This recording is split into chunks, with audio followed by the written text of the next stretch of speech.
And here we are back for the third quarter. Canada versus the United States here in the Philippines, in Manila.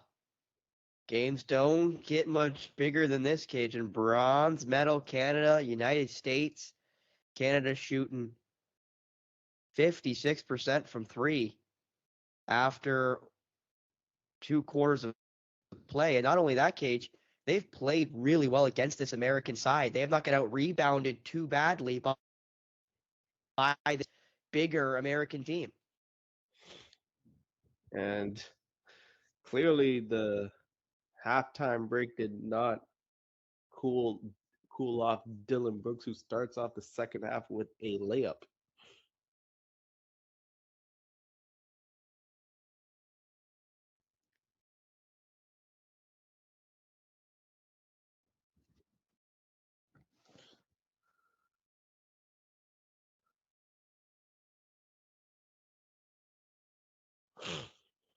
Canada, though, again, continuing just to make shots, Cage, and in transition off his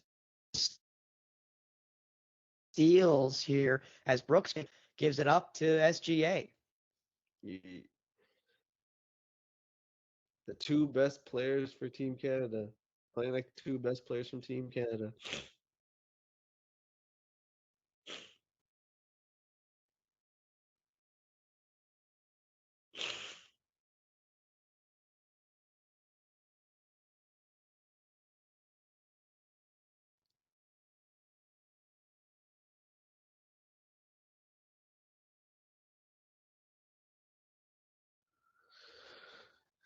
And this is interesting here. I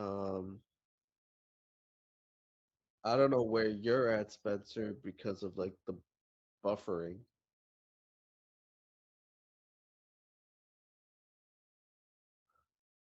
But Canada using their challenge here. And it's interesting. Yeah, I At actually am this, right now just seeing the. But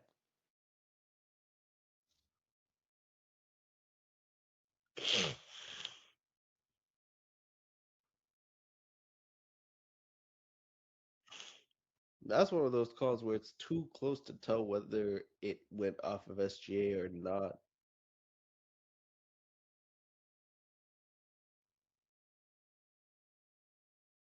Well, that decision was quick.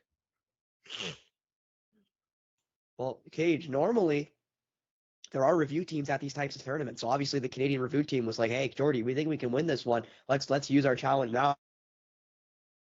If we think early in the third quarter."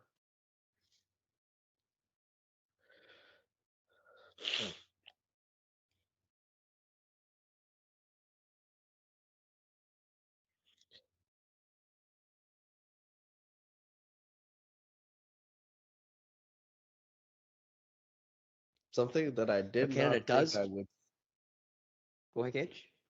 That's something that I did not think I would see at this tournament. A double team on Dylan Brooks. Flushes it down. The Americans back within four here in the third quarter. And I Oh don't, my you goodness. know, ascending to the bench. Oh my. When it I, rains, it pours. Cajun, I'm at a loss for words at take this a point. bow. Imagine the Houston Rockets got like a 20 to 22 point score in Dylan I'm telling you, an Brooks underpay. defense because no one's ever talked about Dylan Brooks being a bad defender. You know, he's always been a good defender in the NBA. If he can score at this level or even close to it, what a signing he will be for Houston with that young Ross kicked out by the Americans. Jumper no good, and it will be off Josh Hart.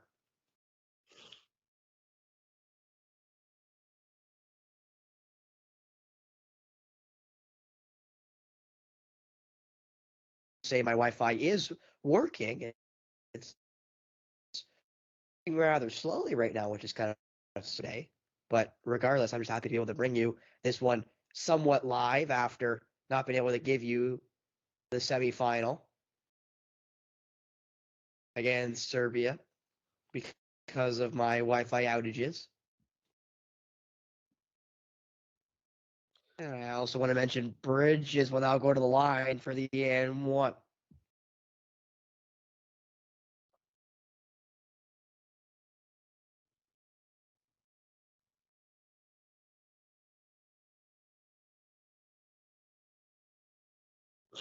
And of course, Bridges makes it, and the Americans the other way again get it to go, and it's Anthony Edwards. And this is a good timeout call by Jordy Timeout Fernandez. by Canada. Good timeout here. You don't want you want to stop this American run right here, right now, and reset not only your offense but your defense as well. So good timeout call there by Jordy Fernandez.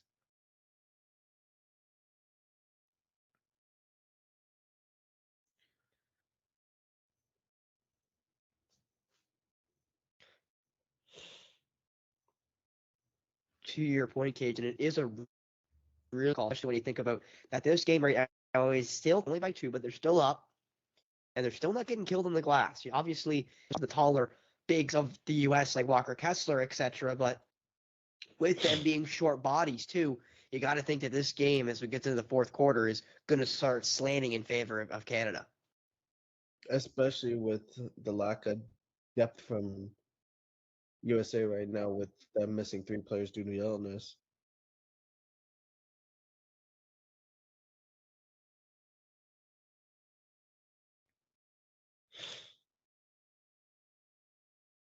And as I was mentioning with this American coaching staff, no matter the roster they send to these types of tournaments, the coaching staff for the Americans is always star-studded. Like the Canadians actually, I'll say, hire a coach, which right now is Jordy Fernandez, formerly with Steve Kerr, and that ilk. The Americans normally just send a coach from the NBA. Steve Kerr has been the most recent example. It used to be Greg Popovich, of course, with Kerr behind him as an assistant. But now the assistant clue, Mark Few of the Gonzaga Bulldogs, played against a couple of his underlings as this tournament has gone on, because Gonzaga crew up and have some European players as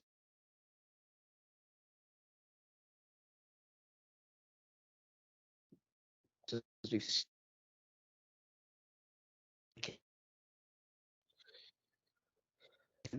Well, Barrett just killer knocked right. 7-3, and Brunson just responded with a floater. Not bad defense from Dort there, but can't let Brunson go to his left hand.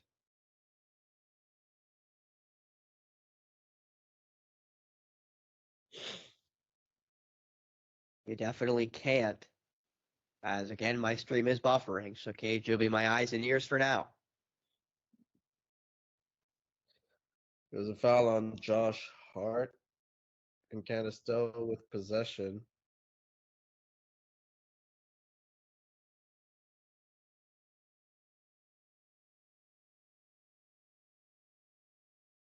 And I also do want to mention, Cajun, that with the ambassadors they've been showing us, Carmelo Anthony is one of 2 Americans to have 3 gold medals at the Olympics. That Carmelo Anthony and Kevin Durant are the only 2 Americans to have 3 or more. They're the only ones with 3 gold medals, but they're the only Americans to have 3 gold medals at the Olympics, which is a mighty and hard to do. Because again, the tournament's every 4 years, and you got to be good enough to make the team right age, right? So that is very impressive by those 2 men. Yep.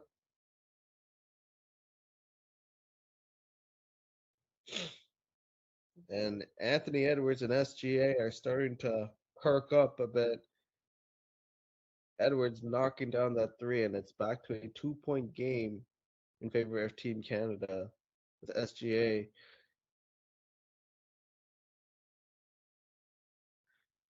Got Bridges leading and a hard foul there by Anthony Edwards. As SGA will head to the line for two.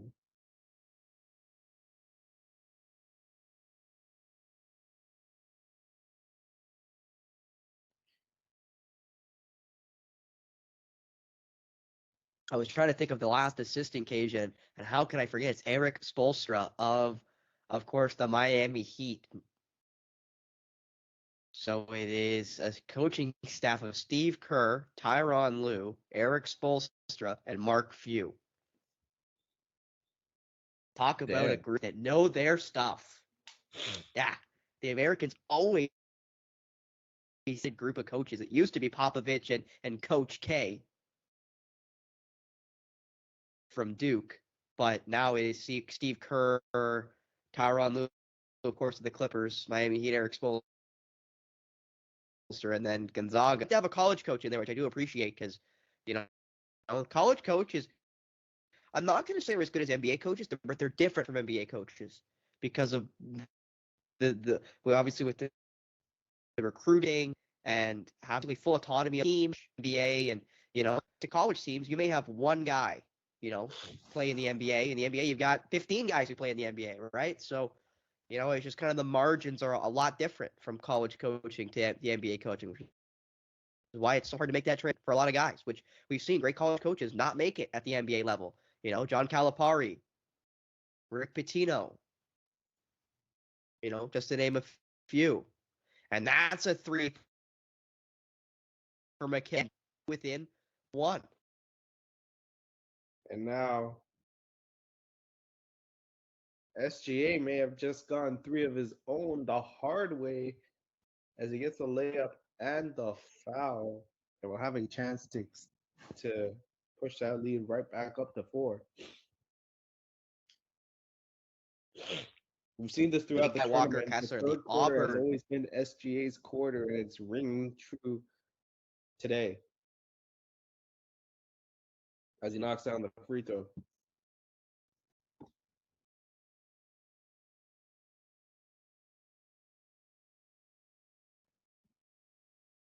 And Bobby Portis is on the floor. He really made an impact. As you mentioned, Cage, that's Nikhil designed by Alexander SGA. Walker just forced a turnover, and that's a foul on Bobby Portis, and they're asking for a Your basket, or unsportsmanlike, pardon me. They're asking for unsportsmanlike there on the grab. I don't don't know if that was enough of a grab for that to be unsportsmanlike, but they are going to review this. Well, you might as well take a little look at the iPad, Cajun, just to make sure you know, or if you got to check your texts or your emails, you know, you might as well take your time here too. With 4 minutes left in the third quarter of this bronze medal game.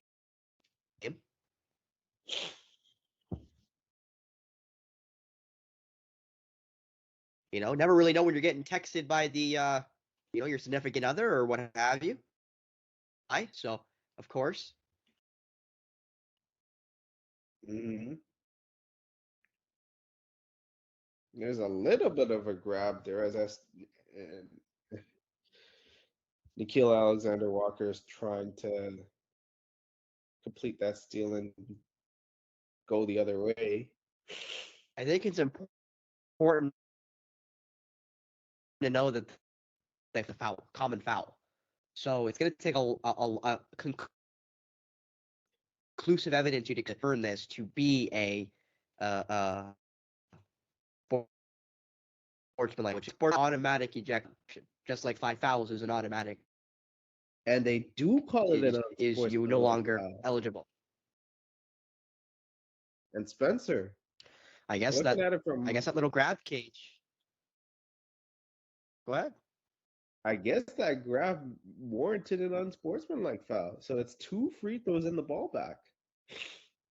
So obviously, the referees must have saw it as when Nikhil was trying to get around Bobby, that Bobby had kind of impeded him, and that must be what the unsportsmanlike is for.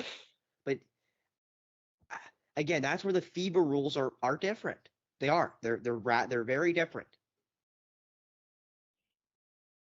And Alexander Walker makes number one.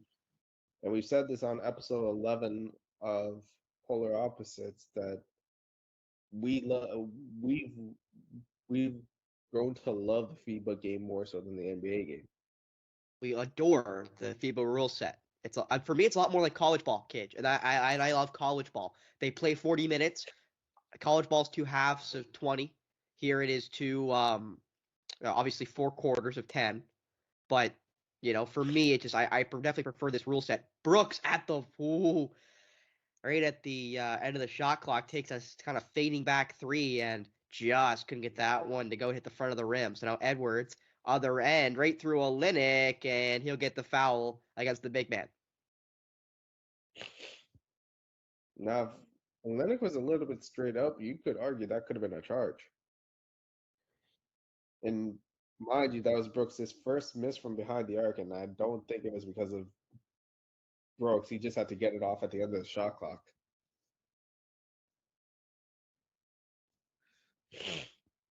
And he was fading back. That if he didn't fade back, Cage, you think he would have made it? Because again, he hit the front of the rim, which means it was short. And normally you're short when you fade. When you forward, you're hard, and if you're kind of fading back, you're shooting too soft.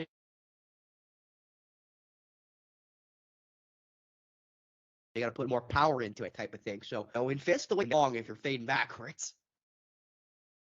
As Barrett now with the pass from the doubled SGA, Barrett getting right through Reeves. I'm surprised I didn't get Reeves there on the reach, but Barrett goes up, and of course I'm buffering, and it's good for R.J. Barrett.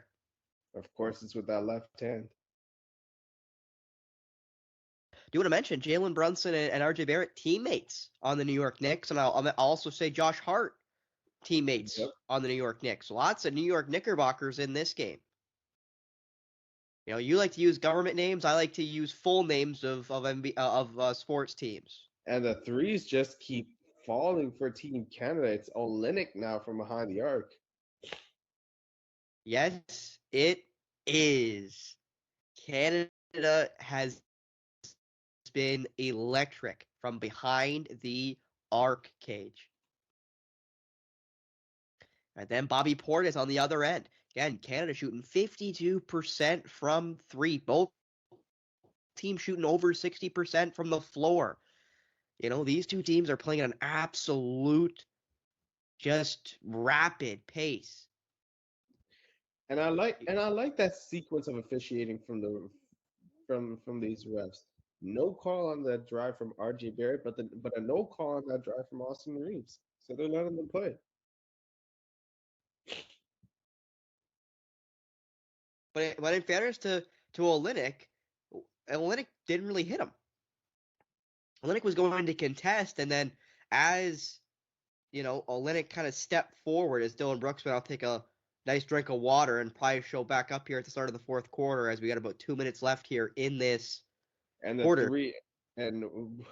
I sound like a broken record at this point, but the threes keep falling for Team Canada. And it's Nickeil Alexander-Walker with that one. The Americans right now have 10 turnovers. They've averaged almost 14 a game, 13 point something throughout this tournament with turnovers, which is too many. Which, if you're an American fan, Cage, is too many, as Olynyk picks up his 4th foul there on Bobby Portis in the post, which means Olynyk's probably going to have to sit. To my surprise, he's not. Oh, Edwards is good. Maybe they're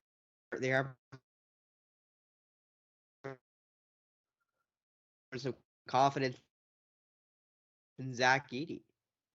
Howell's not worse for wear. So you got Grant Hill's in the crowd. They're showing another FIBA, I assume, ambassador and Grant Hill. And SGA almost gets doubled. Olynyk for R.J. Barrett rattles in and out. Reeves didn't even try to contest it.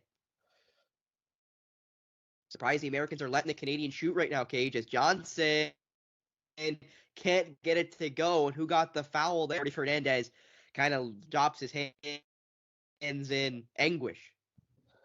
It looked like that was it looked like it was on to kill Alexander Walker as Johnson misses the first. You want to mention there that Lou Dort came flying out of nowhere, Cage, and had a great contest there on that Johnson shot.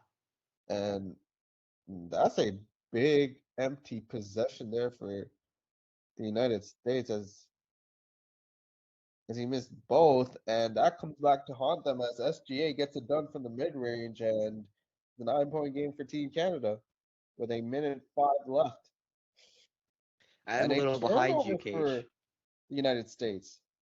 Yeah, I'm a little behind you, Cage. So you keep going as I'll just keep looking at numbers here for this game as Canada has just been so good, Cage. And they So look good. to, and they look to extend it to double digits as RJ Barrett draws a foul on Bobby Portis.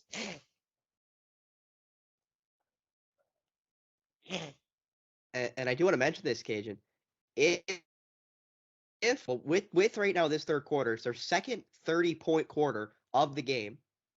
This is right now at 32, make that 33 points with RJ Barrett at the line. But they've now had two 30-point quarters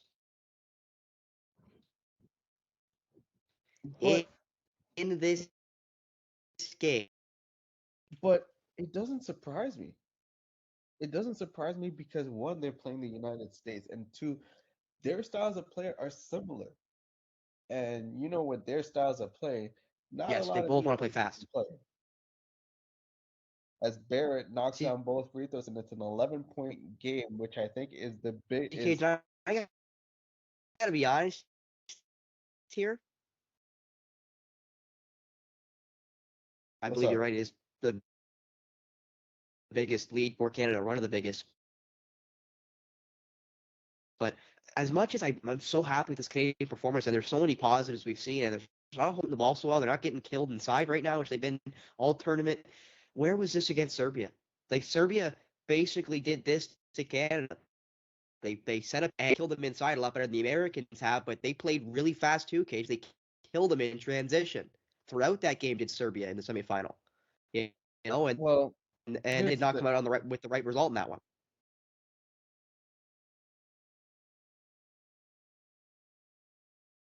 here's the thing. As the third quarter comes to an end, and what a third quarter there from Team Canada, 91-82 at the end of three quarters. And to answer your question about where was this against Serbia, this is where the FIBA experience factor comes in for me. And this is where Canada not playing together for as long as as they have been, hurt them. Because Serbia has been there, done that. I believe it was their third semifinal out of the past four World Cups. Um, the experience and chemistry were really a factor in that semifinal game for Serbia against Canada. You can argue that was the case like for Germany against the United States too. And those sorts of factors do matter, especially at the FIBA level.